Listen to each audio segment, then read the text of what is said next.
themselves in time and space. I love defining Afrofuturism. Let me say, people can ask me 1,010,000 times, and I will always give them the answer. It'll be the same answer, but it'll be an answer. What is written in history can be either reinterpreted, but that's pretty much done. The present is contested, but the future is still somewhat open. And to chart a path going into the future, you have to have a cultural compass to figure out how you're going to get there.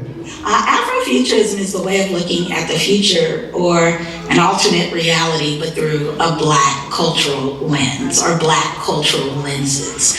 So, and when I say Black, I mean, people of the African diaspora, people on the continent, people in the United States, Brazil, the Caribbean, the UK, other parts of Europe, the continent of Africa itself, Australia, and elsewhere.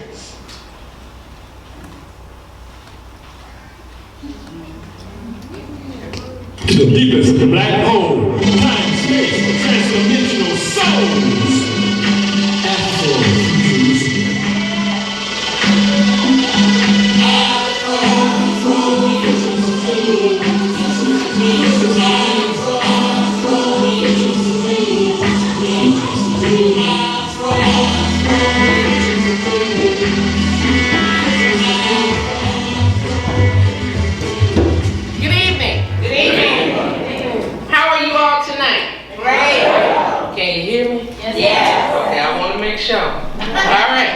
So I said, and I'll say it again, how are you all tonight?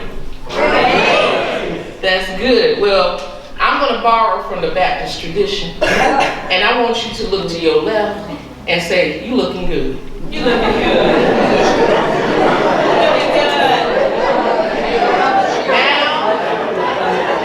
Now I want you to look to your right and say, I know that.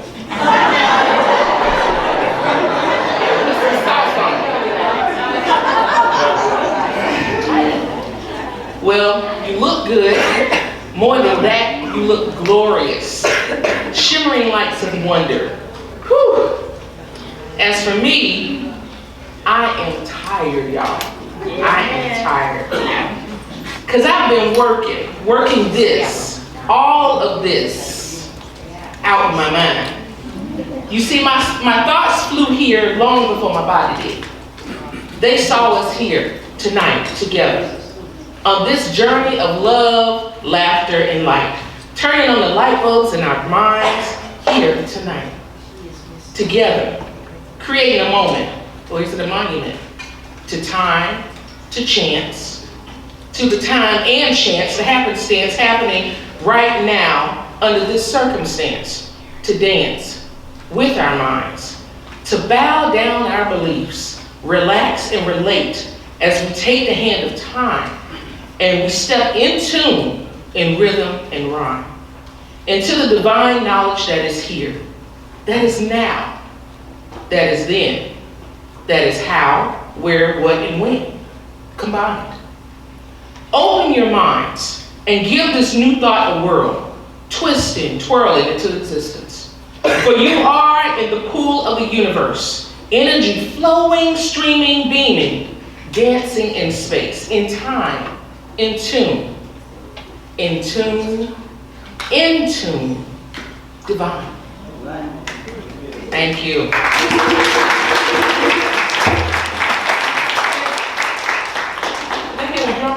Thank you. Okay. Well, my name is Rolanda Hatchigala, and it is my utmost pleasure to welcome you to the 9th annual African American Read-In. It is my privilege to usher you into this space where we will delve into a cultural movement, helping to shape Black consciousness, American pop culture, and social action. The African American Read-In is a joint effort by Evans Library and the School of Arts and Communication. Our mission is to highlight Black history while also celebrating the words, rhythms, and sounds of Black authors, musicians, poets, playwrights, and scholars. Tonight, we are appreciating the past while also vibing to the fertile possibilities of a bright future. Guiding us on this journey is Florida Tech graduate and now graduate student, Rebecca Pratt. Originally from the illustrious Nassau, Bahamas, Rebecca is studying for dual master's degrees in business administration and accounting and financial forensics. She has worked in the tax and accounting fields since high school, y'all. High school, all right? Never wavering from her passion for numbers. When she's not working or studying, she spends time creating music and inspiring youth at her church, Spirit and Truth Ministries, where she serves as a youth minister. Her journey as a student will soon be coming to an end, but she is looking forward to graduating this spring and receiving her CPA license to kick off her career. Ladies and gentlemen, our MC tonight, Rebecca Pratt.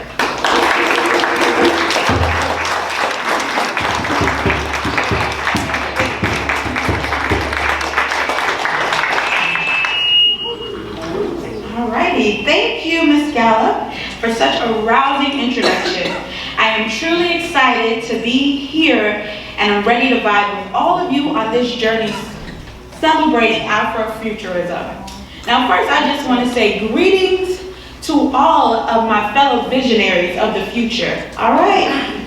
I am a proud Florida Tech graduate and a member of the Black Student Union. Go BSU! Y'all ain't clapping up.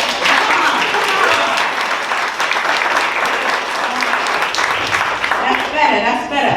I've also had the pleasure of participating in previous readings, enjoying and learning more Black history from each event.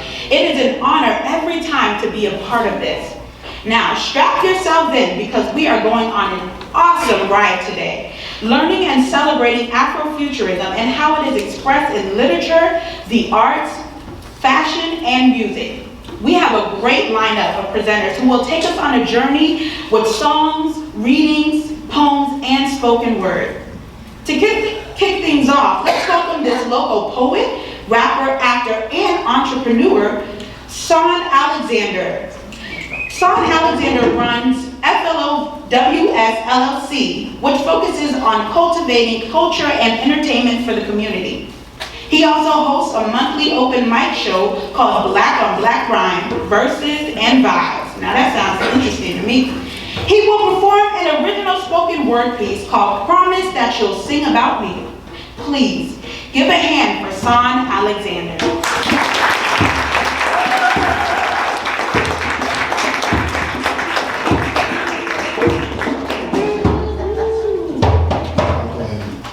Oh, y'all can hear me? All right, cool. I am going to have this here just in case, but I think I got it memorized, so y'all just bear with me. My name is Son Alexander. I'm a rapper, I'm an actor, I'm a poet. I was born in Tacoma, Washington. I graduated Palm Bay High School, Florida A&M University. Yeah, I wrote this poem a while back, and I wrote it not as a Black Lives Matter type piece, but from the perspective of the victims. Just because once, you know, of all the different types of violence that have happened in the world, everything. So when the Trayvon Martin verdict was announced, I actually wrote this poem that same night. And then, you know, I adjusted it over time, but I never really performed it. This is my second time performing it now. So I appreciate that. That's cool. Y'all like to see that? Okay. When the lights shut off and it's my turn to settle down, my main concern, promise that you will sing about me. Promise that you will sing about me. I said when the lights shut off and it's my turn to settle down, my main concern, promise that you will sing about me. Promise that you will sing about me. If they gun me down, how would you react to the sound of my demise? Would you be surprised? Or accept the fact that nothing lasts forever and we all have expiration dates on our lives? Would you wonder? Wonder what circumstances led to my ill-fated departure? Or would you part ways with the part of you that only knew a part of me? Would you party away as the media tore to pieces the last living part of me left? My name. will appear on your TV screens and Twitter feeds, feeding the last living part of me to a frenzy of carnivorous spectators all hungry for the juiciest part of a lie and thirsty for the blood of the innocent. Will you let them insulate my existence with insolence and ignorance, ignoring my form of intelligence and humanity? They'll spread rumors like cancerous tumors, then ransack my reputation with ruthless radiation disguised as eyewitness statements stating that my state of mind at the time was unstable, claiming that my assailant acted in self-defense, assuming that my movements harbored malice intent, demonizing my demeanor, villainizing me as the villain of the fable, alleging my eyes raged with bloodlust as I sought to cave in his head like Cain if I was able to disable Abel. Would you pray for me? I'm sorry. Would you pray for me? Pray that God saves my soul from the hot pleasures of hell. Would you feel like I belong there? Would you reminisce on my good deeds or my offenses? Would you celebrate or would you defend the integrity of my character, knowing that in death we are defenseless? Will you let them destroy me? They will summarize my life within my mistakes, decorate my grave with my regrets, all just to justify my removal from this earth. Am I worth it? Will my ambition be forgotten? Did I put enough work in? Will you celebrate my memory or continue to hold grudges? When I'm carried by 6 paws, will you carry burdensome judgment? Will you judge me? Blame me for being at the wrong place at the right time. Accuse me of crimes, finding me guilty by association, associating the hue of my skin with the crew and with sin. Would you believe I was a scholar? Or be deceived by the lack of graduation photos showed as they deploy every image of me in worn out clothes? Would attention turn to the block? Would you burn down stoves? Would you ride rage in the streets until they close down roads? Would you rally the troops, grab guns, and unload those on a mission seeking revenge against all who oppose? Or would you smile? A grotesque grin of approval, shrug your shoulders, turn your polished cheek, and claim I should have known better. I'm just another dead nigga to you. Another naive individual glorifying greed and encouraging racism. You probably think the world is a better place without me. Because niggas was born to die, day by day, be it by the Bloods or the Crips or the KKK, the lynch mob, the police, or the neighborhood watch, the GDs, the BDs, or somebody that just like your life. It seems to me the reality is it's open season on creatures with my features. And the world is watching as shots are fired and the rounds are colored seekers, so if the bullets don't miss me, will you miss me? As my blood soaks the ground, sprouting angelic orchids from the concrete, and listen to the orchestra of melodic murmurs that revitalize broken faith. Remember me as the wilted rose that rose from the concrete, refusing to succumb to the pressures of the pavement when you sing about me. Tunes of gallant strength and will immortalize me as this generation's Emmett Till. Will you remember me? Or only what happened? Will you learn from my suffering and pain? Or will my death be in vain?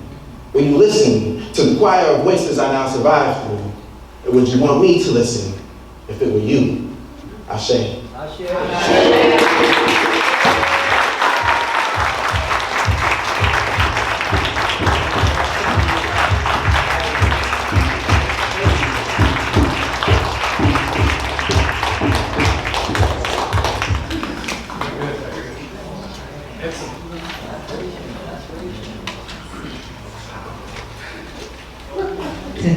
Testing. Okay, this thing's on. That's good. Hi, everybody. Hi. I am Nicole Savage. I am one half of Savage Joy. We are a performance group. She plays violin, I sing, and we do the things. I was so honored to be asked here tonight by Miss Yolanda Gallup.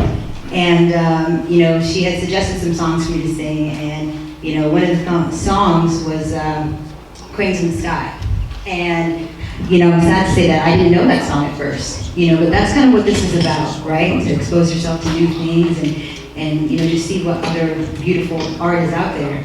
And I did my research, and it's, she had a breakup. Solange is the artist. She had a breakup, and, kind of in that tone of licking her wounds and kind of getting back to herself, she wrote this song in Miami. She was in a condo, and she was looking around, and all she saw was cranes in the sky, right? But for her, it also represented really how we kind of build up and build new without really dealing with the things that are right in front of us that are already there. So I thought that was really beautiful, and that resonated with me, and I think is really symbolic of, the things that we see today, of the, what we're going through, right? So So, yeah, with that, I hope you like it.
You better sing about those cranes in the sky. Miss Nicole, come on and give her another hand. Awesome. Thank you, Nicole. What a beautiful voice.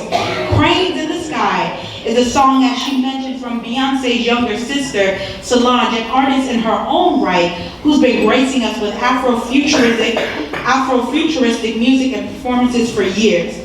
Now, to introduce the scholar who will ground us in the foundations of Afrofuturism is Mrs. Gallup. After that, the next voice you hear will be our keynote speaker, Dr. Clarissa Westwhite. We will open up a brief Q&A after her speech, so be prepared to ask some good questions. Ms. Gallup?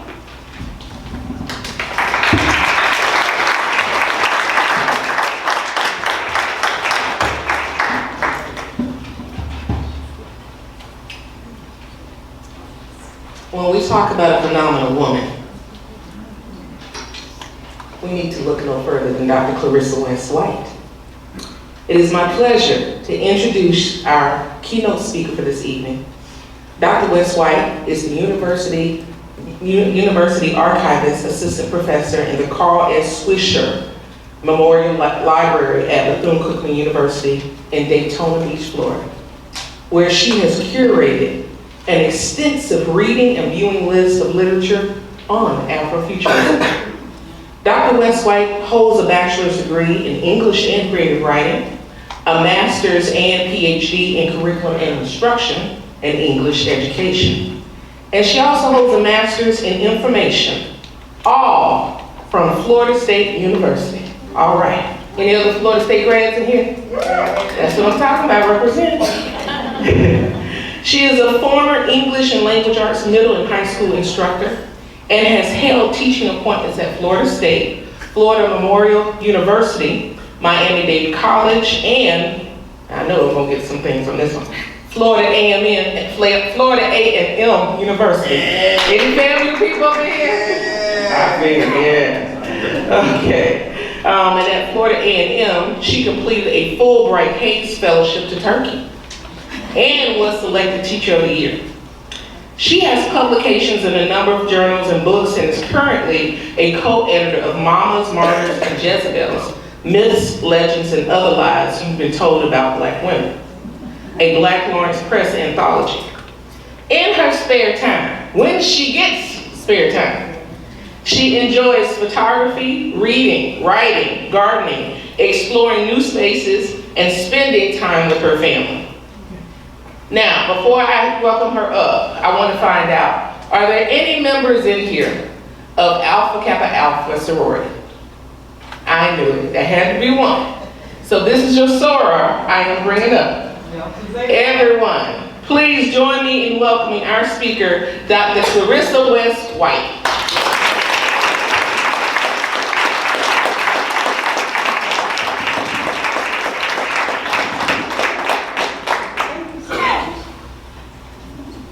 I was wondering who she was talking about. It's like, who is that person?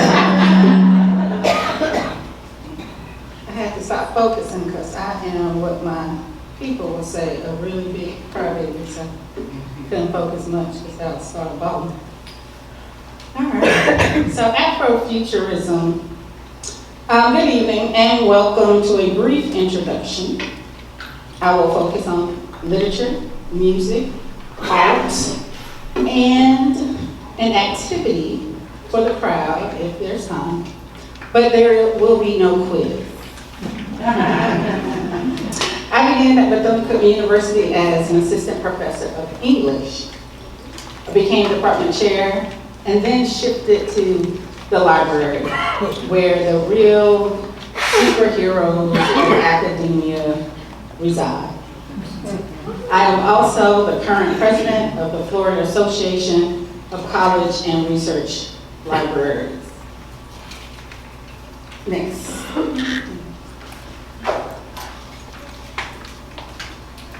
In May 2018, I created a little guide that I will explore with you at the end of the presentation. Please. Hold on. Can I hold it? Okay. Presentation that focus on graphic novels and speculative fiction after being charged with bulking up our physical collection of graphic novels. I used as my reference Sheena Howard's Encyclopedia of Black Comics. Like many of you, I had not heard of Afrofuturism at this time. So like any inquisitive person, I looked for a definition.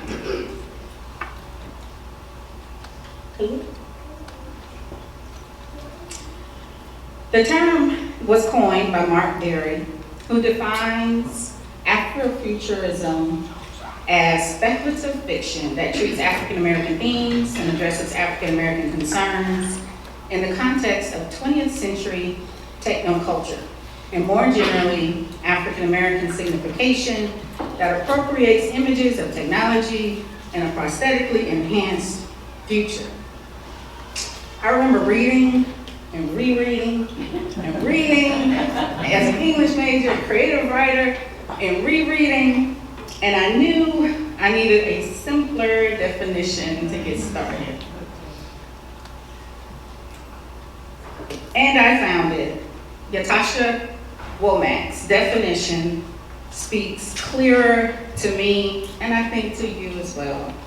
Afrofuturism is an intersection of imagination, technology, the future, and liberation. But why was it needed? Weren't there Black people in science fiction? Well, yes and no. People of color, yes. Their concerns, no. As Womack states, when even in the imaginary future, a space where the mind can stretch beyond the Milky Way, to envision routine space travel, cuddly space animals, talking apes, and time machines, people can't fathom a person of color 100 years in the future. When this happens, a cosmic foot has to be put down.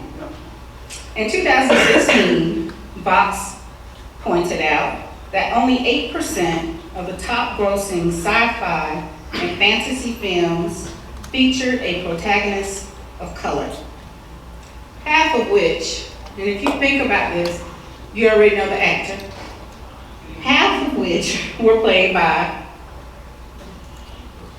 Will Smith, Hancock, I Am Legend, Independence Day, Men in Black 1, 2, and 3. They added that there are less than 12 Black characters in the entire Star Trek franchise. There was only one in the original Star Wars trilogy, 0 in the Jetsons, and only one episode of Twilight Zone featuring an all-Black principal cast.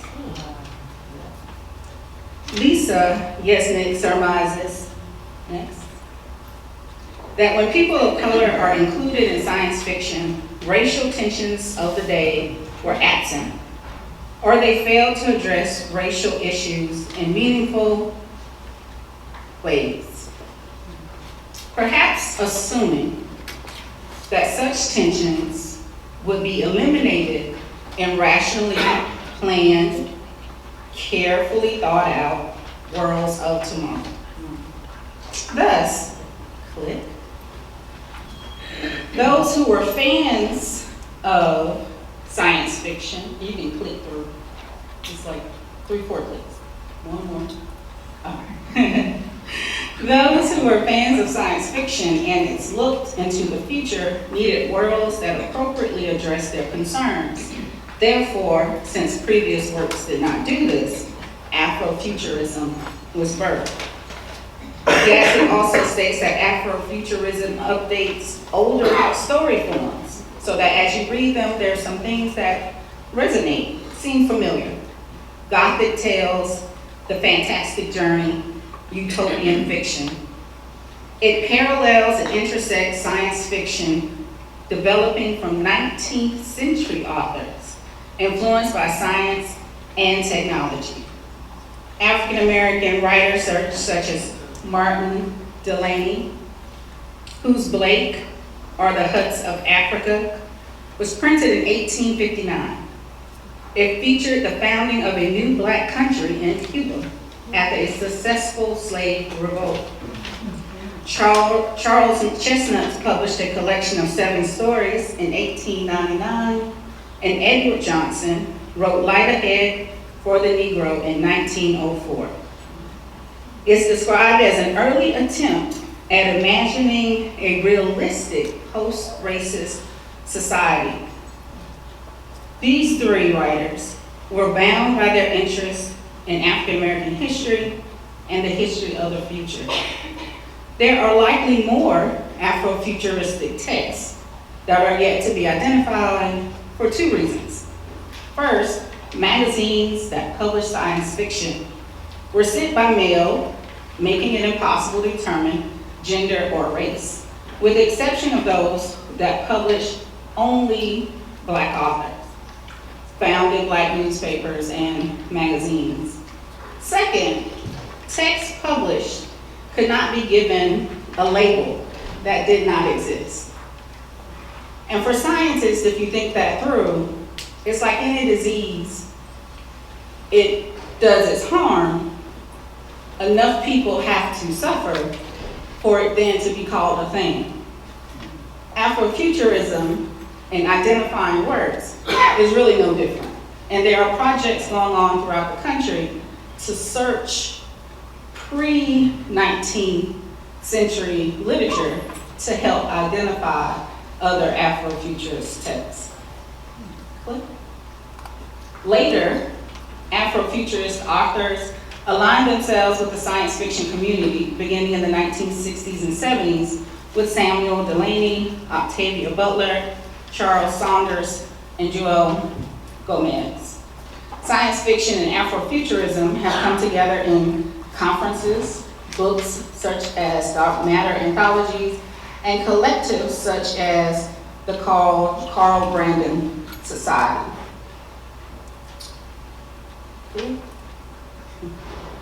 Though contact with the science fiction community did not occur in the post-war era, Afrofuturist storytelling practices became central in another art form. Who can guess? Which one? Which genre? Jazz.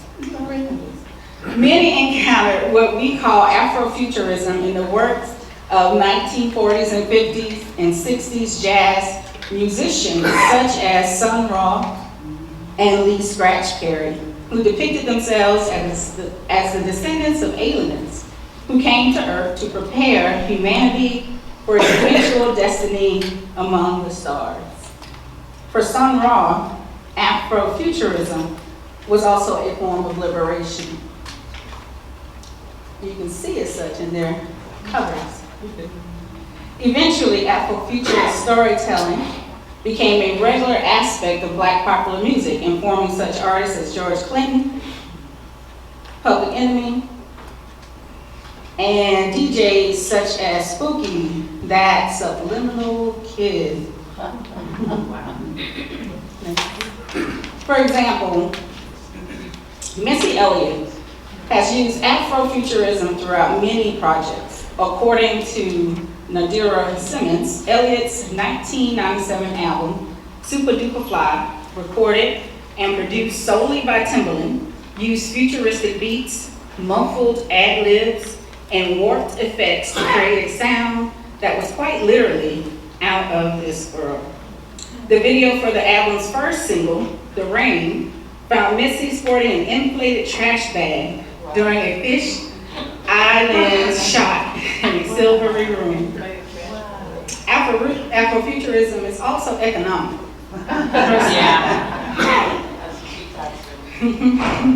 The music that we make is futuristic, says Missy in a behind-the-scenes interview.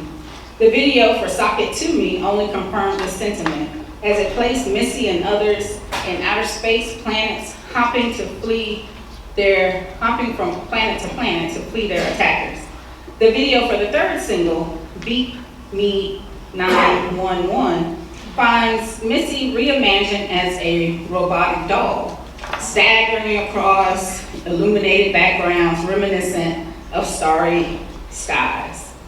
Missy explores sci-fi themes in much of her work using outer space, superpowers, and other fantasy elements to create imagery rooted in a conceptualization of the time to come. Imagery of Black people that had not been seen before. Another artist is Janet Jackson. Her Rhythm Nation 1814 album debuted in 1989. According to Alicia of OK Africa, Rhythm Nation is intentionally a dystopian tale about revolution and racial harmony. I didn't get that when I watched it in 89 at 16, 17. I didn't get that. But here, she represented a militaristic activist, rousing her community to fight for justice and equality through the power of stomping feet and swift arm movements. She is no stranger to Afrofuturist themes. Her works, Doesn't Really Matter, you can click, and Feedback, click, provide a glimpse into her desires to create new futures. One more.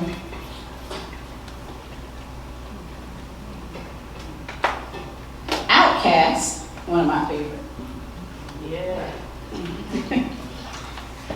Continues to forge new artistic ground and exemplifies Afrofuturism's reach to communicate ideas about Black futures across genre and geographic lines. Stereo Williams writes in 1996, the famed Atlanta duo Outkast released their critically acclaimed sophomore album, ATLiens. The album's artwork evokes science fiction and comic books, and everything from the production to the interlude seems to reference dystopian imagery and technological themes. Outkast will continue in this vein over the course of their career. It was also a declaration for a city that was embracing its uniquely Black perspective and culture. Atlanta became ground zero for a kind of Black eclecticism that Outkast epitomized. The Dirty South wouldn't just be defined by its bloody past. They sought to reimagine its Black future. And this message was clear.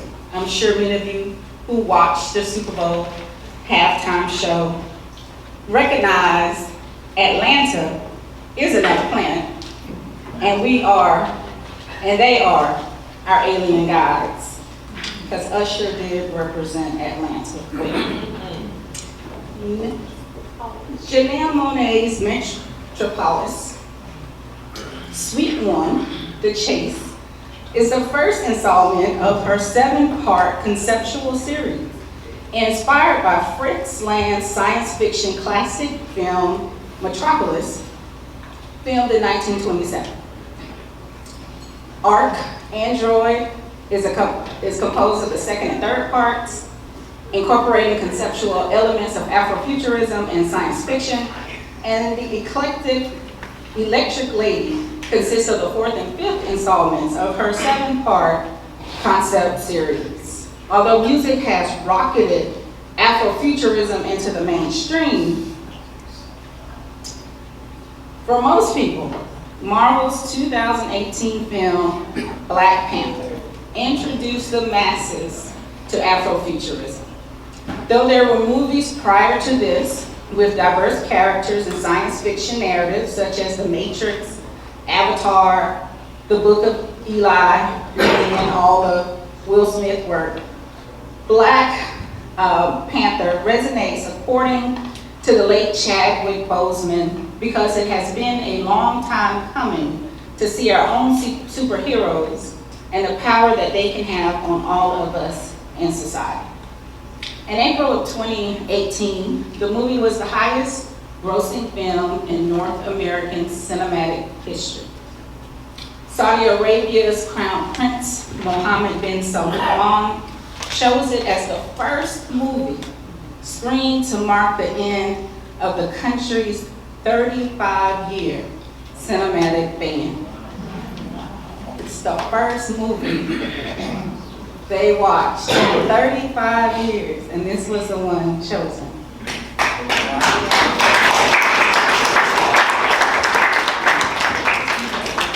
When the movie opened, Black people all around the country embraced it fully. Perhaps most visibly and pointedly as on red carpets and in long lines at theaters, they donned fur coats, dashikis, crowns, lion sashes, and outfits inspired by pre-colonial African kingdoms. How many of you dressed for a Black man? Where you went? Okay, a few. Many adorned their faces and bodies with African tribal designs. This joyful expression of pride was not only from watching a nearly all-Black cast in a major movie, but also a collective exhale. Science fiction and media, more generally, has systematically neglected and narrowed Blackness. Black Panther was an undeniable expression of Blackness. The outpouring has illustrated fictive kinship between African Americans, formed not by DNA, but by shared experience. Music is also used as a soundtrack to Afrofuturistic shared experiences. Next one. So this is where you get to participate. I hope it's fun. We're going to listen to a clip from Womack's presentation to a 5th grade class about Afrofuturism. While you listen, please ponder the following questions. What worlds will you create? Focusing on what you want to see, not what you do not. What will it look like? Will you too start with where you are, localized problems and concerns? And how will your world address these concerns? So if you click on the fancy lady,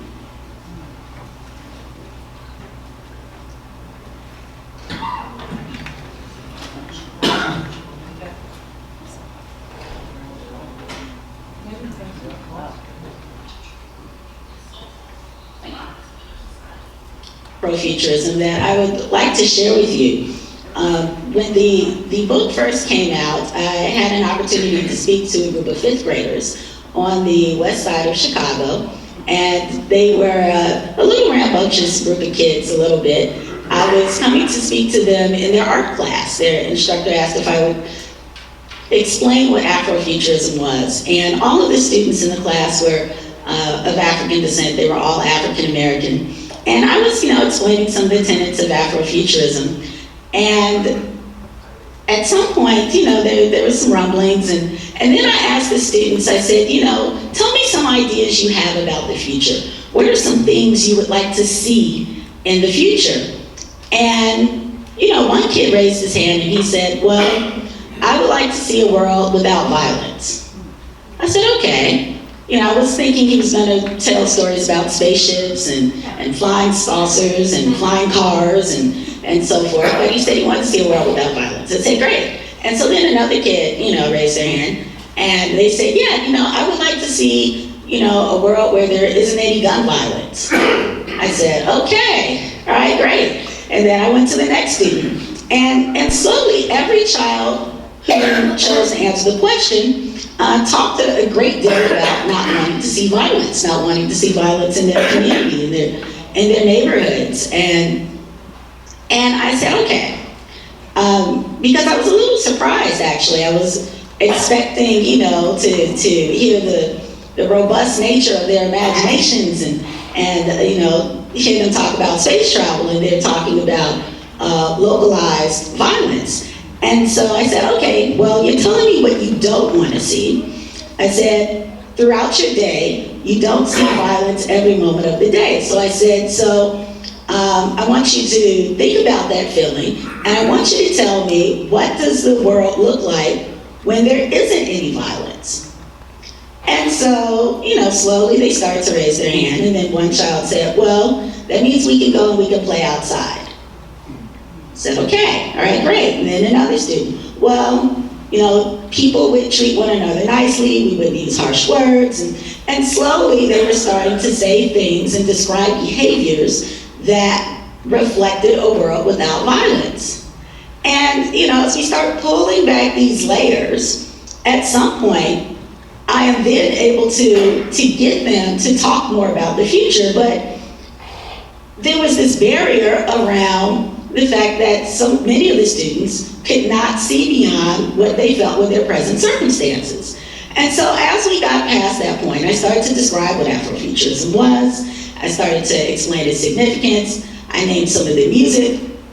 And when I was talking about it, one of the students raised their hands and they said, again, now these students are 10, they said, well, how can I use Afrofuturism to end racism? I said, oh, wow. And I talked a bit about the imagination, and then, slowly I could see their brains really starting to work around this whole idea of creativity, because I talked about using their imagination and creativity. And another child raised their hand and they said, well, would you consider blues music to be Afrofuturism? I said, interesting. And I talked about, the chords and the creativity in blues and how when it was created, it was very much the music of the future and really underscored a lot of the popular music that we celebrate today in the digital age. And then I started talking about digital music, and Chicago is a home for house music and juke music and footwork, as many of you know. Some of you had the opportunity to see DJ Earl the other day, a Chicagoan, Southsider, excited about that. And when I'm talking about, digital music, I told them that Kodwo Ishun, who is a theorist out of the UK and did a lot of writing about Afrofuturism, how he described this digital music as alien music. And then the students got really quiet. You can almost hear a pin drop. I was, a little startled by how quiet they were. And then one little girl raised her hand and she said, well, I want to create alien music. How can I create alien music? And I explained to them that I wasn't really a musician, but I talked about some of the digital technologies and how they work, and the students were getting excited. And then at some point, another student raised their hand, and again, this was a young lady, and she said, so are you trying to tell us that we can use our imaginations and we can create the kind of world that we want to create, and that we can change the things around us? Is that what you're saying to us? And I said, yes. And, the bell rings and the students kind of gather their things and then they, move on. And that experience stuck with me. And I'm sharing it with you because these are 10-year-old children. So this video rests and resides on this little guide that I created, and you can go and listen to the entire presentation that she makes. But what I wanted to focus on the last few minutes was this notion of imagination. Like, it's a word we think we know the meaning of. It's a word we tell students as a former creative writer and writing teacher, write about what you know. Think about, imagine. You're writing about your room, close your eyes, imagine a room till you can almost feel it, that you can almost place yourself there. But the arts are not always in places and spaces where the students who need it most can get it. And so part of what I think Afrofuturism allows parents, teachers, communities is a conversation through music, art, images. I mean, the images alone for Afrofuturism is a whole another presentation and concept. But I think it's a way to talk to them about the imagination and what it means to really imagine worlds to come where all of what they want and need are there, and how they can impact the change to make it happen. So it does not feel like the Jetsons, because now the Jetsons do not feel so far away. Seems quite possible. So what is it, and anyone I would like to ask you to think about what world you create, and if you don't mind sharing.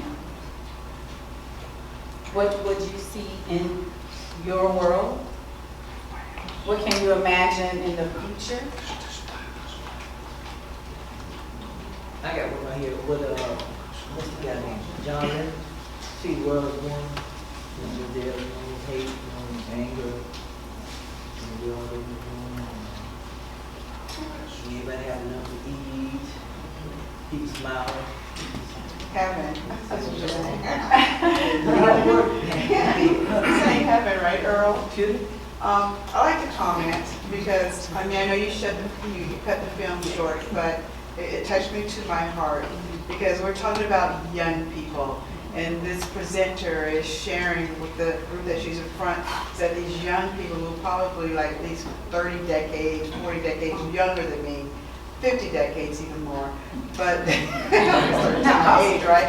But the point is they're sharing that they can't even imagine because the barriers that the world that they're living in right now, it has so many barriers. They're just concerned about tomorrow and how do I navigate tomorrow? How do I even look at how can this world that I live in, it's like my future is going to be so limited. What's the point of even having imagination? Not only that, but they're not living in a structure where the opportunity to imagine and to have that creative thinking is not even encouraged because they're living, like the woman said, they can't see beyond their current circumstances. So it's not promoted from within, they're not encouraged to think outside of this little box that they live in. That is sad.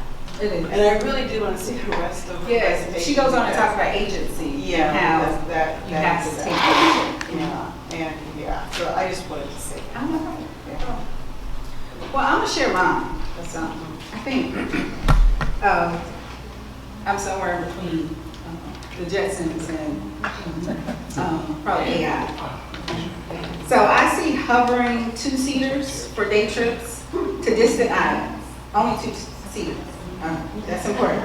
Each specializing in unique cuisines and educational attainment. So if you want to be a newscaster, then you need to go to Newscaster Island. And the food and everything on Newscaster Island has been scientifically created to feed the nutrients you need to be the best newscaster. I also imagine remote surgery. I don't need to prep and go in, scrub, get there 4 hours early for a 30-minute procedure, and then be sent off not knowing if I'm really okay or not. So I might as well just stay home, at least be comfortable at home. So some remote surgery, and also auto body shops, where I can trade my old and worn body parts for new ones.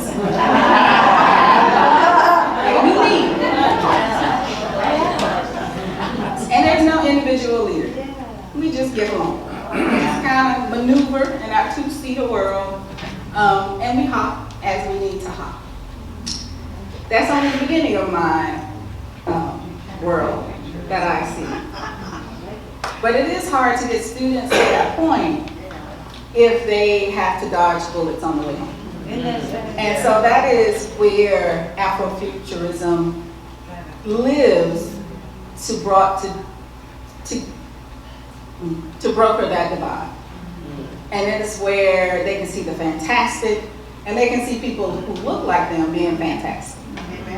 And that is what I think is quite important, most important, and why even someone as, I think, old as I am, has just fallen in love with this genre of a way to look at life in the future. So it does not drain me from day to day when I look at the realities of the world, because I can imagine a better place. And so the Live Guide is there. It's free. You can use the QR code, download, save it to your, or take a picture, and then you'll have it to look at later. But I made sure I curated it so there's suggestions of readings. There's featured authors. Nalo Hopkinson is Caribbean. She's out of Canada, but her roots are in Jamaica. Octavia Butler, of course. And then there's just other works, depending on how much you want to delve into it, or again, some other light readings. There's videos, web comics, everything like TED Talks, and I continue to populate it. There's a syllabus or two on there, so if you're an instructor and you're looking for activities, or if you're a parent and you want to start an activity with your children, you can look at the syllabus that are there, and there's a playlist of sound posted there as well. So I know this is probably where we come to. The QR code is also on. And the QR code is on your handout. Yes. Question and answer? Yes. Were your parents educated? So, I'm just let that stay. So, my mom is a 38-year veteran elementary school teacher. And when she retired from that, she spent another 10 years or so teaching adult ed. And then when she retired from that, she did senior citizen instruction. My dad, thank you, worked at the mental health, the mental hospital in Chattahoochee. He worked in forensics with the mentally, criminally insane. And so that was really quirky story, because I think it kind of probably helps paint who I am clearer than some other things that have happened in life. So when the state decided that people could take their children to work, my dad decided to take me to work. So I'm at the State Mental Hospital. Not everyone at the State Mental Hospital is locked up. You know, they're not in a room. They roam around like we roam around here. And so he put me in the library, I guess looking forward. I'm sitting at the table, having a good time with some young people, and the librarian, I never forget her, she walked over and she said, "Don't panic, but these are inmates." And I think for me, I was like, These are what? inmates. And I was like, but they're like 12, 13. And she was like, yeah. So don't get too friendly. Because I'm a very friendly person. Don't pass out your number. But don't panic, because I got you. And we had a great time talking about some books we were reading. But ever since then, this notion of books connecting people was very important. Because, you know, we had a full engulfed conversation going before she came over to kind of like, whoa, I think she's sharing too much. But that is, you know, one of the things I love about the library. Because you can find your own niche in the library. Music, art, books. You can become anybody and everybody every other day.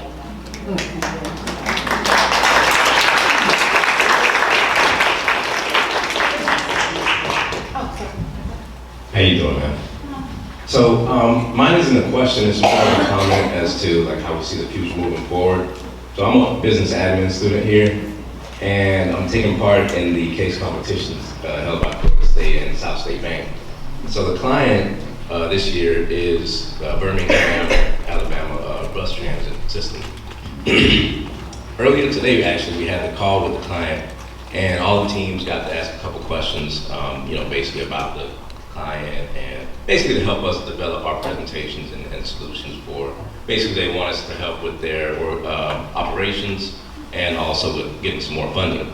And throughout the whole process, it kept being brought up that there was no state funding. And so I was thinking like, why is there no state funding? And so I did some digging, and comes to find out, it's basically, it was instituted with Jim Crow law back in the Rosa Parks days, and this is still the impediment to them getting state funding. So now they have to go through grants and you know, federal funding and things of that nature, but they still don't get any funding from the state of Alabama. And so I guess my vision of what would be a good catalyst for taking us to the future is to kind of becoming more aware, acknowledging, and untying a lot of the knots from the past that are still holding us back. So that was just one, and I was like, wow, I couldn't believe Jim Crow is still, you know, holding back the, you know, the city of Birmingham, but it's still happening today, and so becoming more aware, I think, and maybe trying to take initiative and do something about it would help us fast forward into the future. Thank you. I can't remember the theorist, but they define Afrofuturism as looking back and forward from the present simultaneously. So that sounds kind of like what that is. Like the back, you can't forget, and that's what the early writers about Afrofuturism, because they were really interested in the history of the future, like where are we going to go with this? But they also were scholars of the current history of African Americans and thus the past. And so I think we sometimes in our haste to escape, you still have to know it and figure out how to root it out, because many laws still rest on books that have not been overturned. Yes, sir. I'm still trying to grasp the term, you know. I still have not gotten it. I have to say that I have not. I looked at the term diaspora, so I know what that means. I know what the word future means. I know what the word technology means. I know what the past means. So what do you want me to do? Otherwise, I'm sitting here. Where do you want me to go with Africa? I've been around a while, so where do you want me to go with this term? And when I look at these images, you know, I don't identify with these images. You know what I mean? And you know, they don't. You know, it's something that I don't see often. So I'm trying to figure out where you want me to go with this. What do you want me to take with this? And where do you want me to go? What do you want me to? In terms of diaspora, is that trying to create more unity? Trying to take a group of people and move them in a certain direction? What are you trying to indicate to me? Very good question. And so I'm gonna have to probably start with another question. Charlie Parker. You know Charlie Parker. Dizzy Gillespie. Yeah. Jazz. Right? So when they were creating their music, they infused things at the present that were out of this world. People had never heard the sound before. And they are examples of Afrofuturism. They are Afrofuturistic musicians because they saw beyond where they were to create something new. And usually that's very difficult because once you start doing new things, we usually get a lot of pushback. Nobody's gonna listen to this. Record sales may drop, therefore my income may drop. So they take a risk on these new adventures, but it's for the good of everyone, but also for African American music history. Well, if you look at jazz, it does bring, you know, if you look at jazz in the Afro community, a lot of them like jazz, and there's some identity with jazz, and they like going to, they took all the concerts, so it sort of does bring people together to some degree, right? Because it infuses culture. Now, personally, I don't like jazz, but but the artist does not create without they don't create with the intentions of I don't know how to, they don't care if anyone likes it. They don't care if it makes sense. But it's just they're trying something new. And so in literature, Star Trek, when he said it was that only one, we know who that one person was in the Star Trek trilogy. And that kiss that they did was something unseen, unknown. It was the first time interracial people had kissed in public on television. I mean, that is an Afrofuturist moment in history. It's a point that just says the possibilities of the future may be what you need to get through the present. If you find it heartbreaking or painful, that you can look at these inventions and innovators and look to yourself and go, well, what can I do? Because all of us have, we all have talents and skills. It's finding the ones that bring us pleasure just for us. And we don't know what we do today in 30 years. Someone may go, well, I got that from him. It could be I watch a lot of documentaries on PBS, and there's one about the steel work, the iron worker in I think St. Augustine, no, Savannah, Georgia, where his gates can be identified just by looking at them because of his work. He has a certain scroll he put in all his designs or something. And people are studying, they have people come from all over the world to go and look at his gates. Now, when he was barely making money to support himself and his family, I'm sure he was like, you know, I'm just doing this to have some income. He did not think at that moment that his work will live on that way. So it's kind of that notion of preparing future generations to kind of understand that where they are now is not one, new, and two, is survival. You can overcome, move forward, and then imagine where you want to be in the future and help create that space. So you can do it, so the arts is usually where it lies for most people. So I think to help Jesse with his question, hello Jesse and Rita, it's like tapping into your creative mind. It doesn't necessarily mean because what you believe in beyond these four walls that, you know, we're raised and we're structured to live in a society that says has all these rules and things that we have to do. And sometimes if you live straight-laced, you never look left, you never look right, you never look up, you never look down, you just go straight tunnel vision, you go through life in this tunnel vision world, then you don't ever give yourself an opportunity to say, what's beyond that? What else could I create for myself that I might enjoy? So it could be on an individual level, but something that you might enjoy, maybe other people might get pleasure from it as well. So not everybody's going to create something or have the ability to have an Afrofuturistic imagination or ability to add something that can help the world at large, but it could be something just that gives you pleasure, you and your wife pleasure. So it's really about you.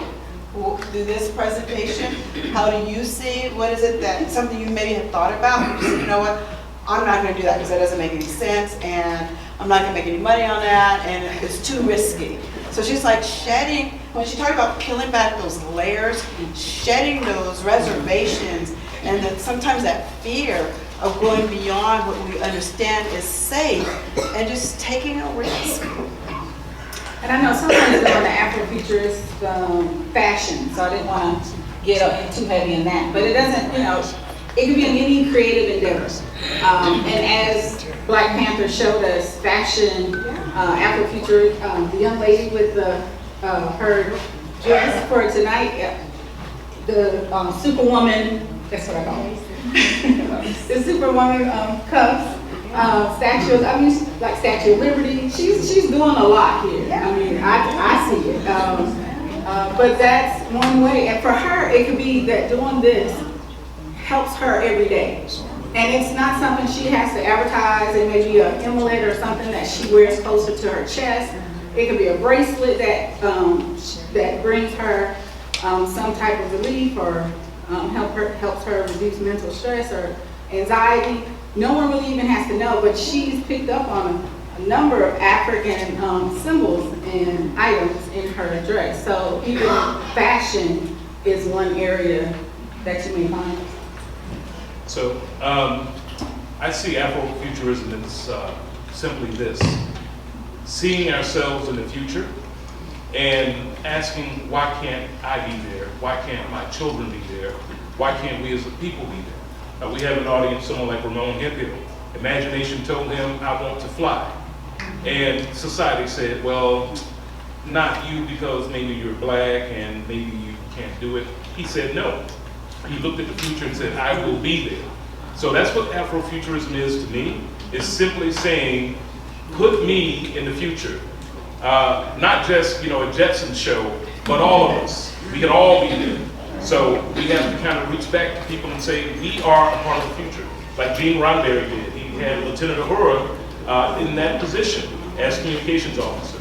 That influenced me because when I saw that on TV, I was like, wow, that's amazing. Kids today, they see Black Panther. And so they don't even think twice about, I can do this. Back then, we had to sit there and go, wow, she did that. How did she get there? But now we have the power of imagination to do that. Exactly. I think we need to. One last question, and then we're getting way over time, and I think we should all visit the Mothership Cafe for some vittles and nutrition, but I'll let you have one last comment. This is so engaging. We can sit here all night now, right? I wanted to know, you're at Bethune-Cookman. So there are festivals, Afrofuturism festivals that go on. Zoran and Hurston Festival just ended in last month, and they actually focused on Afrofuturism. And over in St. Pete I think it was in November, they have an annual Afrofuturism festival. So do you see this movement continuing to grow? Yes. Okay. Have you seen it on your campus, on Bethune-Cookman's campus? For sure. We have students who do cosplay all day, every day, any other day of the week. We don't know who they are. We just go, oh, they're something. But we don't, and every student's at a different place. So some will probably need to attend a couple of conferences to kind of go like, what? But most kind of understand. I know we've had quite a bit of interest in from the English department in doing a cosplay comic day on campus, and I think that, of course, it would be natural to pair Afrofuturism with it. But I have a colleague, she and I received a grant to work on Afrofuturism and use some really fancy Python stuff to go through text to identify and justify my claim that Mary McLeod Bethune is an Afrofuturist. Yeah. That she was way ahead of what she had. She had no idea. I mean, she had an idea, but she had no idea. And so we had, so white paper should be coming out, but this notion of Afrofuturism, it lives like everywhere. And there's so many people who are actually funding projects.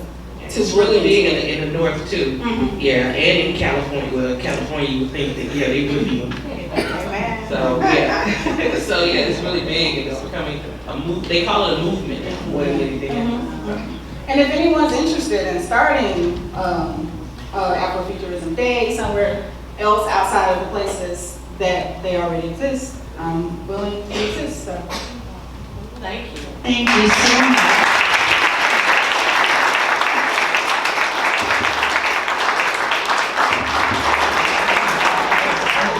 Definitely continue these conversations, but I do welcome everyone now to go help yourself to some wonderful local food that we have available here. You can file around the tables on both sides and help yourself to some food, beverages, and refreshments. And we will regroup in about 20 minutes.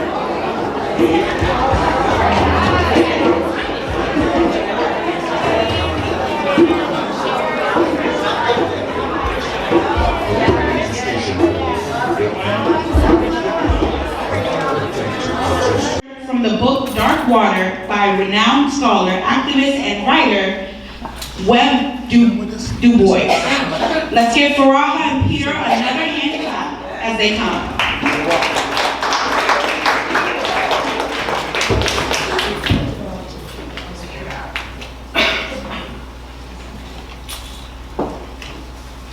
Hey. Mic was working. All right, so this poem is entitled You See This, and again, it's by Octavia Butler. When I first read this poem, I was like, oh, this is for to take all day, but with a black lens. And it goes like this. You see this. This is what is in you, what makes you, what connects you. You are more than flesh and bone, more than blood and sinew, more than tendon and cartilage. You are forever. You are everything, everywhere, all at once. You are universes and galaxies, still undiscovered. You are stardust, quasar, nebula, light and light and light. Even if you feel like a black hole, even if you feel the world crumbling, even if you feel the cold void of evil, of hatred, of ignorance, they cannot box you. They are rooted in capitalism and greed and the lies of their own supremacy. They are dirt, nutrient stripped, dry, nothing, dust. You are seed. You are universe. You are power. You are the soul of the constellations. You are time without end. Infinite, infinite, infinite. You are creation before creation. Beginning creation. You are changed. God is changed. If you are God, if and when you forget this, look to the heavens, see your destiny to take root amongst the stars. Thank you.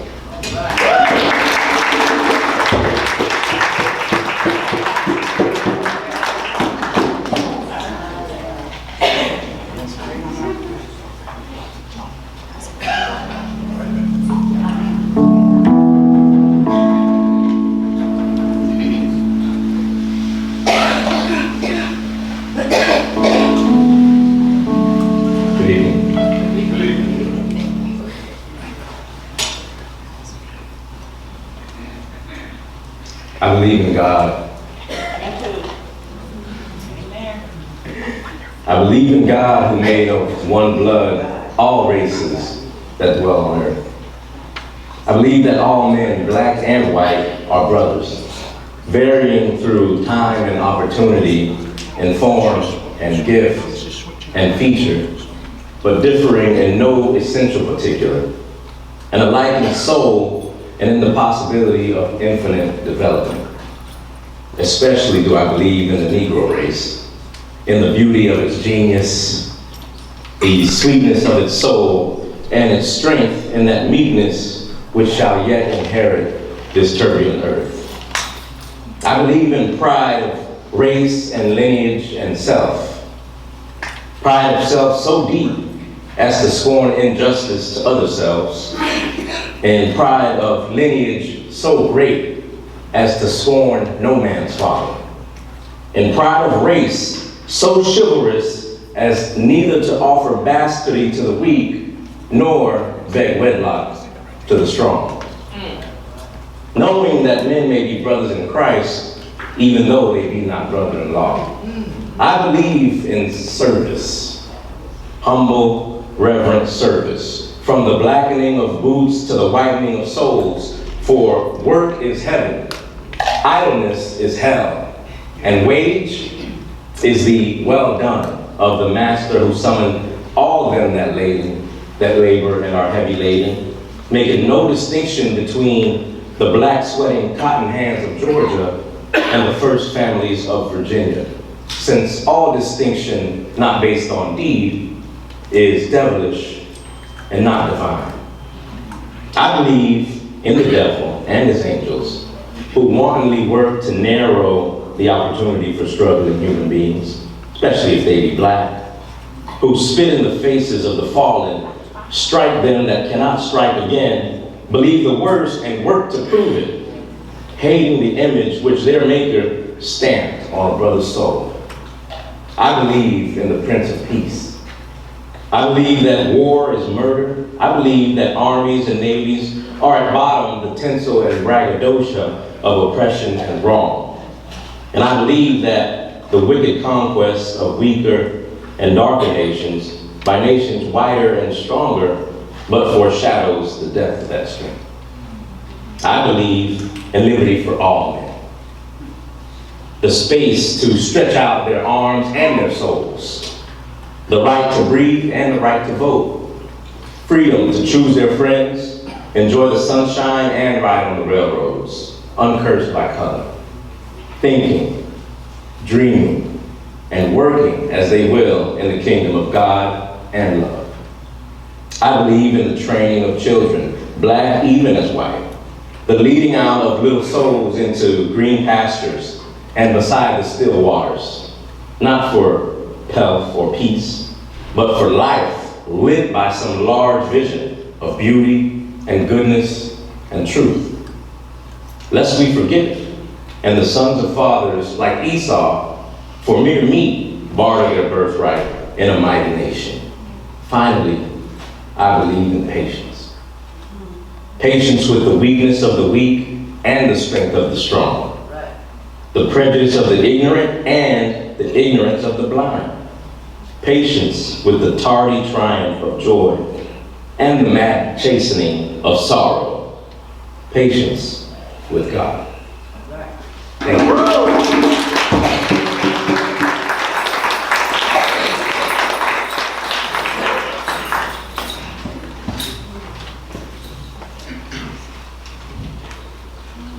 you. Alrighty. Let's give Faraha and Peter another hand clap. Awesome. Now we're gonna bring back a familiar face. You may have seen him in the beginning of the program, but we are going to bring back Son Alexander, who will share his original piece, The Love Religion. Hold tight, everyone, because this is gonna be good.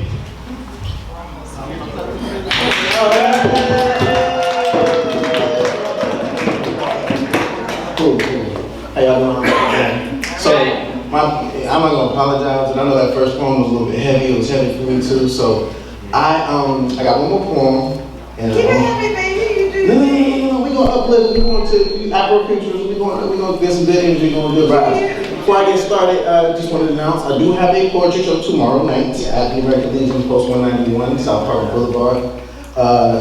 Verses and Vibes. I do it every month. This is the Valentine's Day edition, so I like to spend my love poem for y'all. Here we go.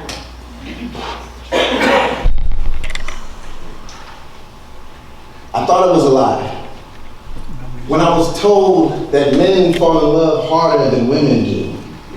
I arrogantly laughed it off as a joke, oblivious to the fact that I was destined to become the punchline simply by meeting you. Admittedly, it was lust at first sight, more so than love, your curves. Whispered dirty thoughts to my senses as I got my boys in the huddle while we came to the consensus that shouting was bad. Entranced with the thoughts of having a chance at romance, I asked you to dance. You tangled with my intuition, entangled your heart with my inhibitions, and planted deep within this rhythm surrounding the concept of love as our tradition. Late night huddles seeking the warmth of your skin, and early mornings admiring the gleam of your smile as it shined, putting sun rays to shame. You asked me, at what moment did I realize that you are the woman I wanted to be with now and forever? I rifled through a plethora of memories and emotions, only to realize that these feelings did not emerge suddenly, but they were crafted by the hands of sacred divinity, sculpted by the gods and adorned by angels. No matter the point of view or angle perceived, our love had become our vision, and a sight for the sore eyes of those who felt they were trapped in everlasting loops of heartbreaks and headaches we held hopes high. Our love is music, a tune that swoons, sweeps me off my feet as I surf on sound waves of ecstasy, a concert of calming consonances that disconcerts my demons. Your love is my salvation, a safe haven, and heaven knows that hell is real, and this world can drive a sane man crazy, and as crazy as it sounds, going crazy over you has kept my sanity intact. You are my addiction, and each fix just keeps me more fixated on our future. I bathe in the bliss of each overdose of adoration and suffer the results of withdrawal when I'm without you. You are my medicine. When I'm so sick of the world and I can hardly breathe, and I've been told so many lies, I don't know what to believe. Your love is my truth.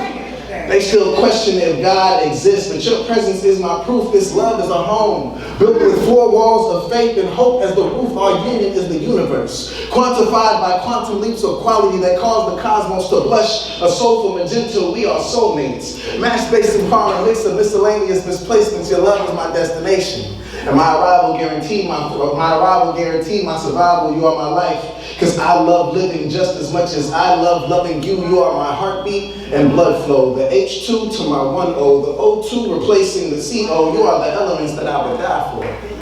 Our love is chemistry. And honestly, we love more arrogantly than most because we know no one can match this explosive pact of passion we packed in a package that's comprised of pain and pleasure. And it will persevere even after we pass away because our love is not until death do us part. Our spirits are bonded for an eternity. Death is just a new start. You asked me, at what moment did I realize you are the woman I wanted to be with now and forever? It's every time I gaze upon your face and see that this love is sincerely ours.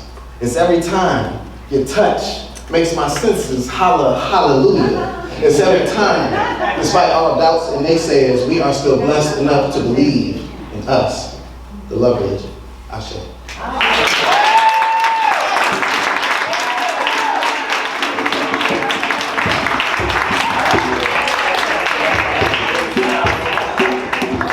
Hey, Listen, all I gotta say is, wow, that was fire, y'all. Wasn't that so good? Son Alexander, everyone. Let's give him another hand. Listen. You definitely earned the hot sauce award for that one, you hear? All right now. And he did mention that he has another performance coming up soon, right? Can you remind us of the location and time tomorrow? Tomorrow, the historic American Legion hosting 2422 South Harlem Boulevard, Double Florida, 32901. What time? 8:30. We start at 8:30. Yeah. No time, no. And after the event, you can always ask him again. So don't be surprised if you see us there now, because that was good. You will people moving in their seats and everything. Now, everyone, we are going to welcome up David Jones, who will take us on an engaging exploration of the cultural impact of rapper and Pulitzer Prize winner Kendrick Lamar. David is the CEO of the leadership development firm Diversity of Thought, Inc. He also is the son of one of the African American Reading's biggest supporters of our very first NC, the late Dr. Joni Oglesby, who served as Florida Tech's Vice President of Support Services and Title IX Coordinator. Here is David Jones. Yeah.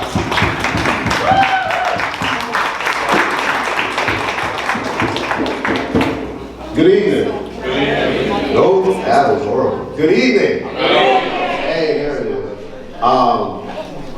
So one, I do have to admit this is weird for me.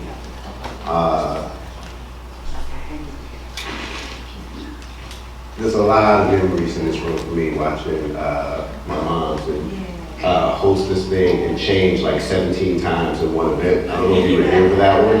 But every time she came back up, she was wearing a different outfit. It was pretty cool to see, so I'm really happy to be here. I was talking to somebody about this actual event. He said, what are you going to do and why are you going to do it?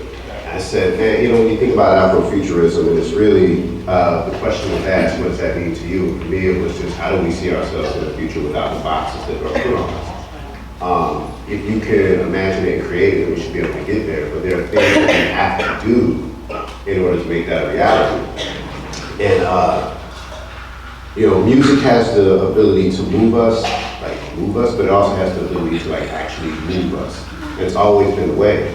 And depending on the generation that you're from, there's certain songs you can just say something and something's going to happen behind it. So if I said say it loud, what would you say? And you know what generation they're from. So. And I think about the power of music and how it can really advance us and in the same breath hold us back. But the decision is always ours. And in hip hop, the challenge to that is that if you're going to say something enlightening or moving, you're not going to make it mainstream. There's a lot of artists who have done this, but they don't really make it like some of the other artists that are out there that might not be saying things that are trying to move us. And Kendrick Lamar, he didn't just really break that mold. He wasn't the first person, but he jumped on it, stomped on it, and said, yeah, no way, I don't believe in this whatsoever. Watch this. And he did something that's never been done before. It's the first hip hop artist ever in history to win a Pulitzer Prize.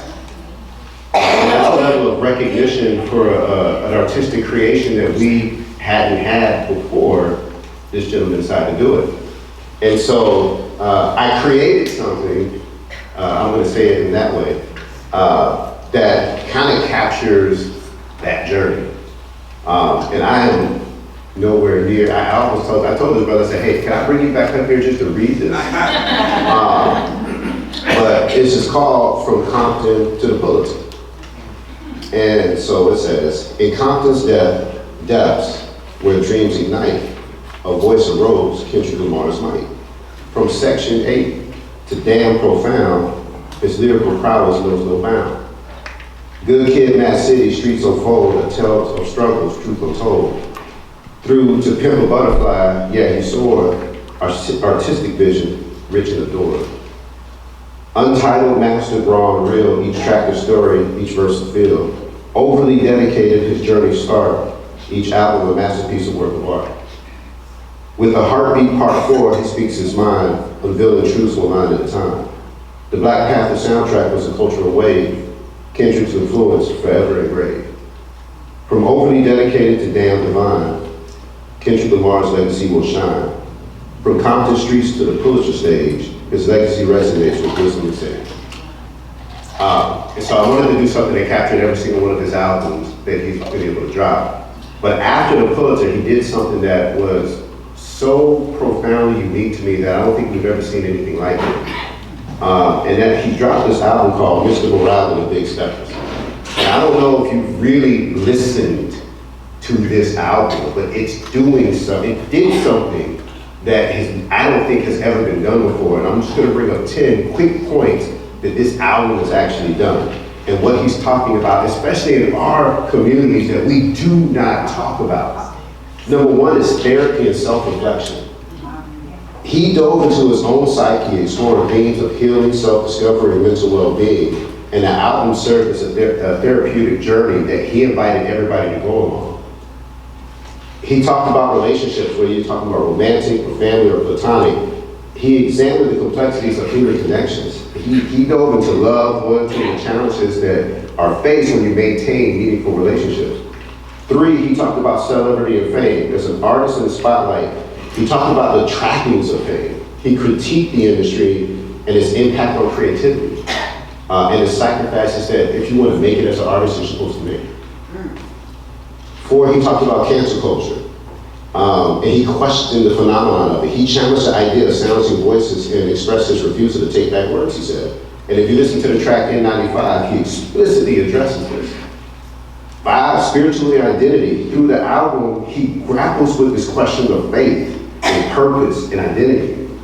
And he has his introspective lyrics to touch on existential matters and what is really the search for meaning.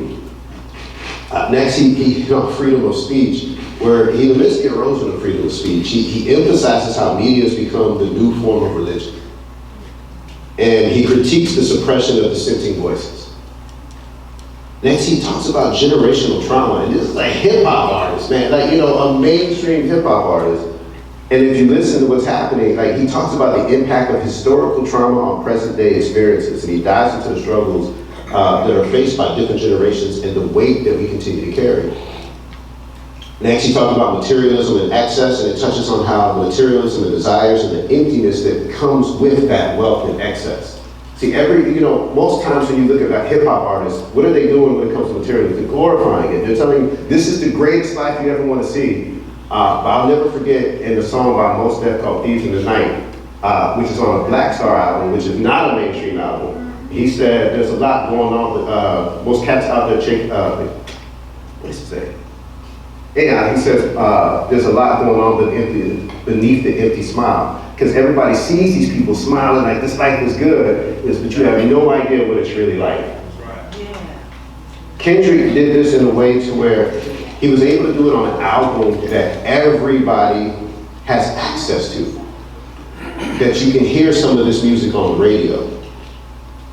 He talked about self-acceptance, and he grapples with his own flaws, vulnerabilities, and imperfections in the public eye.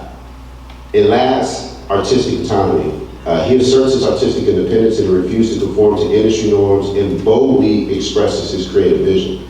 So for me, I say he's raised the bar, and there's a standard that exists that we can hold other people accountable to, and it's really up to us how we want to get into that future that we want to see ourselves in. I know that there's music that may not be saying the greatest thing, but the beat is dope. But there's also music that is saying great things and the beat is dope. But the choice is ours of what we choose to want to celebrate, embrace, and promote. Especially if you have an idea of a future and how you want to get there. And you have to stop and ask yourself, is the music that you're listening to today advancing you to that future or holding you back? Thank you.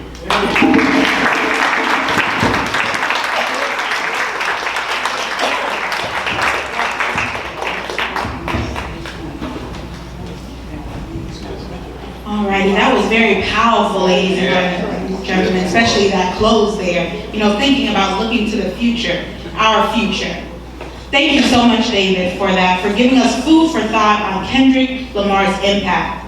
Next up is Nicole Savage, who will be giving us a little Erykah Badu. Didn't you know? You can catch Nicole in Savage Joy playing at Lizette's Cajun Bistro in Melbourne tomorrow at 7 p.m. We will see you there, Nicole.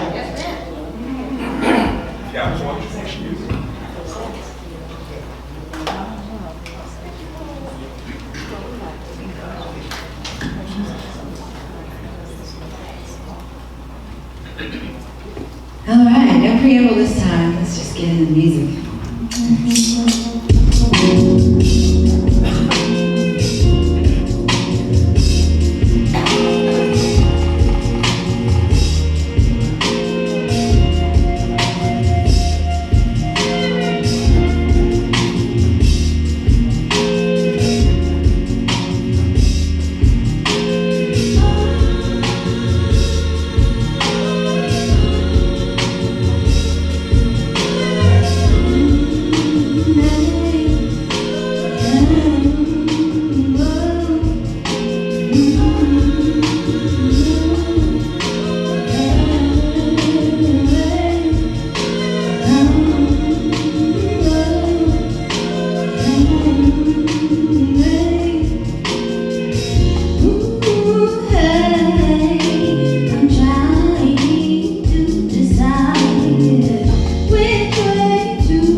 right, let's give her another hand clap.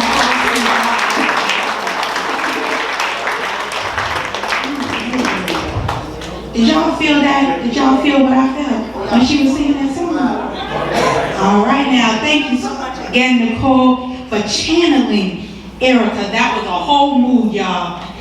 All right, everyone, our journey is nearing the end, but it's great to see you all vibing with our performers on tonight. Make sure you soak in the culture. So next up is our current BSU president. Our BSU president, I want to make sure y'all heard me, and his name is Iron Obizua. Let's give him a hand clap. Now our Iron.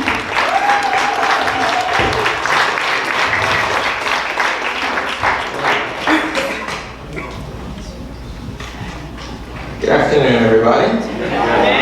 Oh, you guys did much better than I expected you to. But I came up here with a plan anyway. So, before we get started, we got a fresh $20 bill for the best person in the audience who gives me a wonderful response. So, in BSU, we have this thing where we say, BSU, and the crowd responds, you know. So for my BSU members, they already know that, but you guys don't. So I'm gonna let you guys try an example for the first time. So, BSU? You know. All right, good job. All right, so, last chance. Whoever gives the loudest response. Yeah. Whoever gives the loudest response is gonna see $20. All right, BSU? Yeah. That was wonderful. So, you guys saw $20.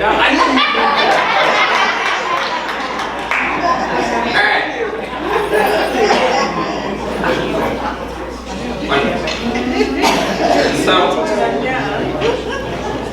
as I read this poem, I want you guys to remember that we're here to celebrate Afrofuturism. And so, as I go through some of the imagery presented here, once we get closer to the end, I'll remind you guys of that, and I want you guys to think of what that would look like for you and for your community. So, for my people, everywhere, singing their slave songs repeatedly, their dirges and their ditties, and their blues and jubilees, praying their prayers nightly to an unknown God, bending their knees humbly to an unseen power. For my people, lending their strength to the years, to the gone years, and the now years, and the maybe years, washing, ironing, cooking, scrubbing, sewing, mending, hoeing, plowing, digging, planting, pruning, patching, dragging along, never gaining, never reaping, never knowing, and never understanding. For my playmates in the clay and dust and sand of them, backyards playing, buzzing, baptizing, and preaching, and doctor in jail and soldier in school, and mama and cooking, and playhouse and concert, and store and hair, and Miss Chumbi and company.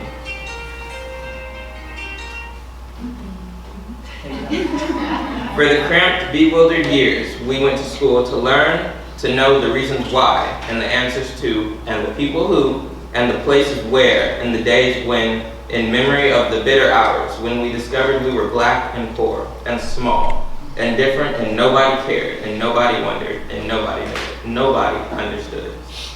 For the boys and girls who grew in spite of these things, to be man and woman, to laugh and dance and sing and play and drink their wine and religion and success, to marry their playmates and bear children and then die of consumption and anemia and lynching.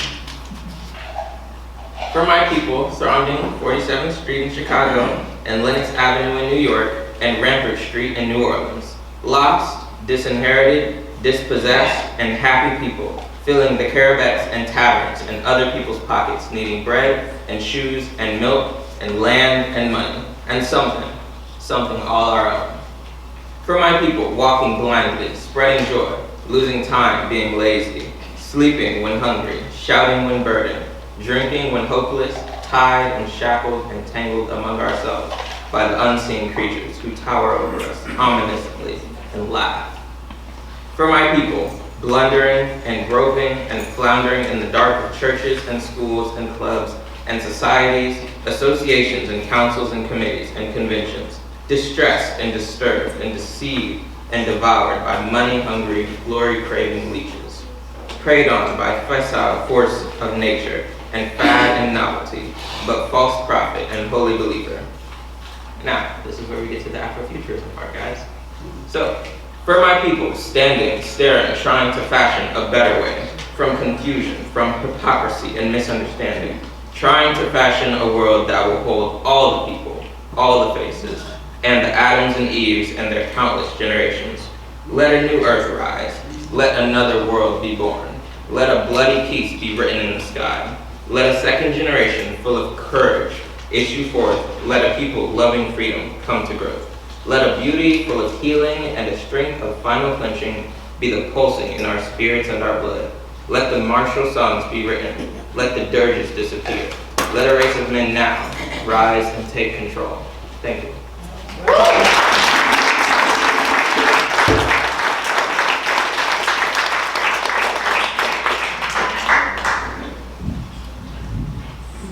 Alrighty, so. That was a wonderful poem, once again by our BSU president. Thank you so much, Irene. And now we just want to thank our Dr. Peterson for the keynote speaking that she did earlier today. She will also be giving a very powerful keynote address next Wednesday. So, and then I believe we also have a few dignitaries among us tonight. We have our,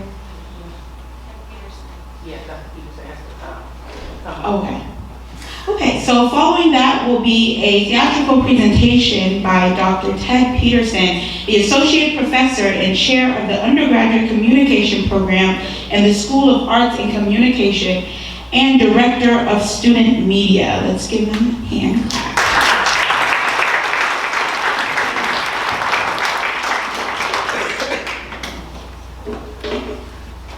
How cool is this event? I can't wait for the 10th annual. All right, we'll see how this goes.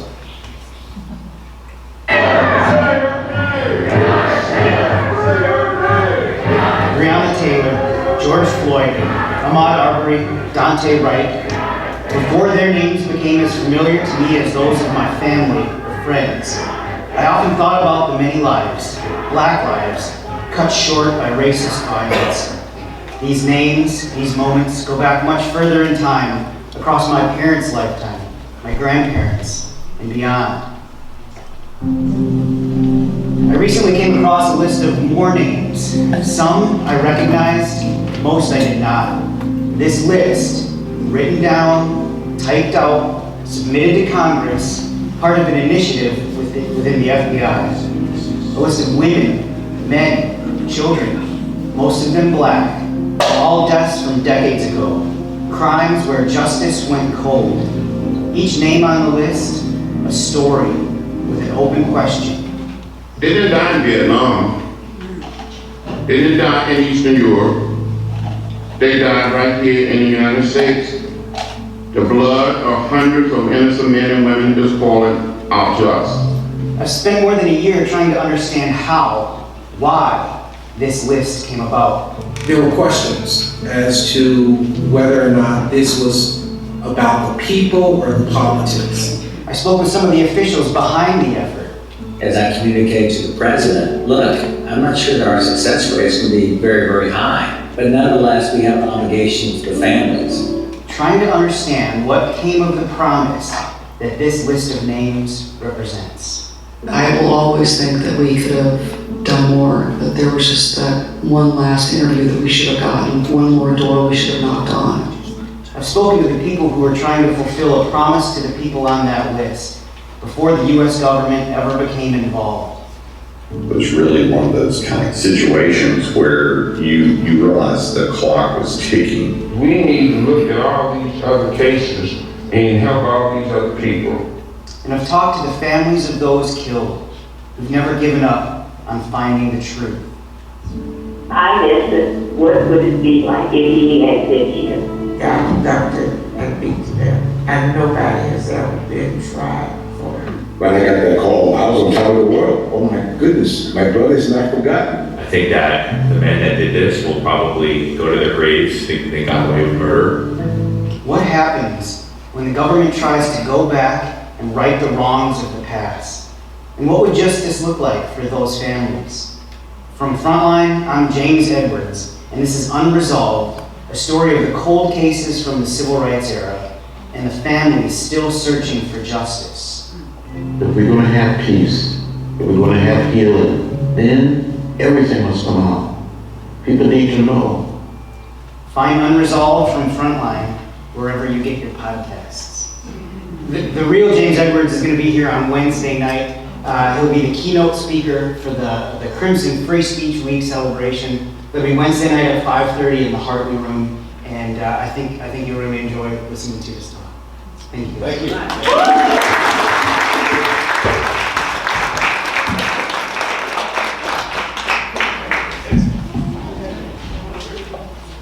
Wonderful, wonderful. So thank you, Dr. Peterson.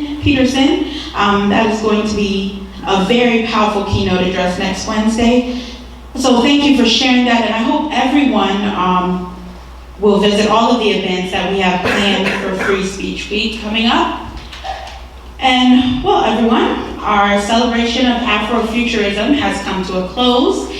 I hope you not only have an understanding of what this cultural movement is, but also an appreciation for how it is expressed in our literature, our music, our fashion, and our thoughts. If you look around the room, you are seeing the future unfold in Florida Tech students, faculty, and alumni.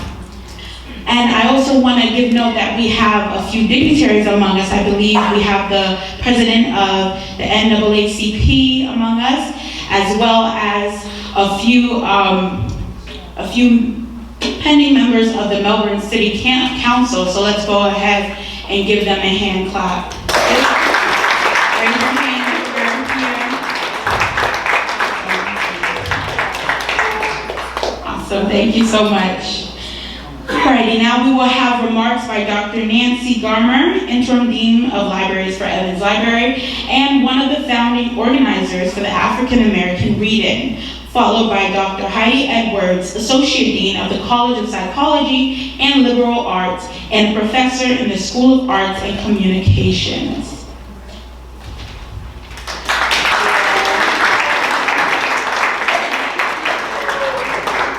Thank you, Rebecca, for a wonderful evening.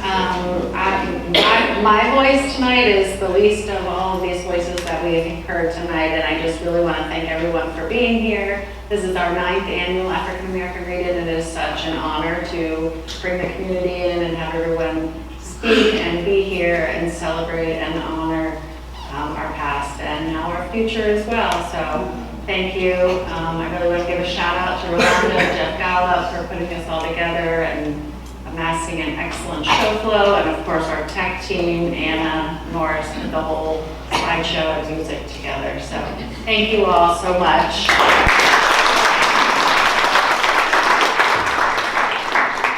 Yes, thank you all so much for being here and being a part of this celebration. As Nancy said, we're celebrating the past and the future in the present. And it's so exciting to see. And here we are thinking about the future. And if we think about the creativity that has given us science fiction that now we're living, right? And if we can envision those things that those children were talking about and put that out there, that we can live that too. And so I thank you for being here, and I thank Rolanda and Jeff and all of your team for putting this together for the last 9 years. And like Dr. Peterson, like Ted said, I can't wait to the 10th annual African American Read-In. It's going to be so exciting. It's going to be so wonderful, and I just appreciate you all so much. So Rebecca, I hand it back over to you. Thank you for being here. Thank you, Drs. Garmer and Edwards.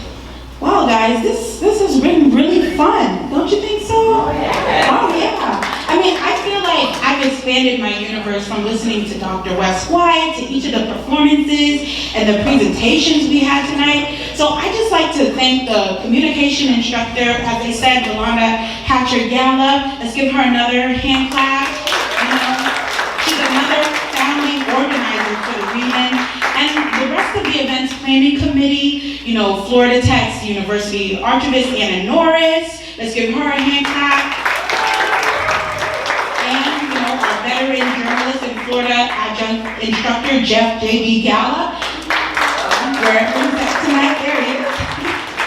Thank you, thank you, thank you for your hard work in planning this and for having me on as the MC. And, thanks guys. And my only wish tonight is that I just hope that we can, you know, keep this vibe going by attending the free speech events next week and, you know, catching Son Alexander's and Savage Joy's upcoming performances. You know, also be sure to support the other Black History events in Brevard and beyond. You know, keep yourself active in the community. Are there any other Afrofuturism or Black History events that anyone else wants to mention before we head out? No? Alrighty, well, after all, we know that Black history is American history. And as we've heard it said so many times tonight, knowing our past helps us build a better future. So I hope this event has helped you to continue to look to the future. Right now, we have Jeff Gala.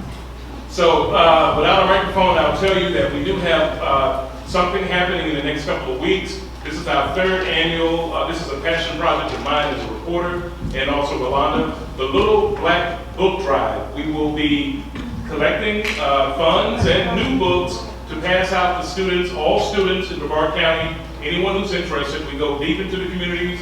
We also go out for Juneteenth, different things like that. You can look us up. I believe we can do it by Cash App or whatever donations you have. You can get in touch with Rolanda or myself, and I'll just reach out to me and we'll work it out. Okay? That is very important because Black history especially is now forbidden in some places. So we really have to come together, and also STEM books as well. So thank you very much. Thank you,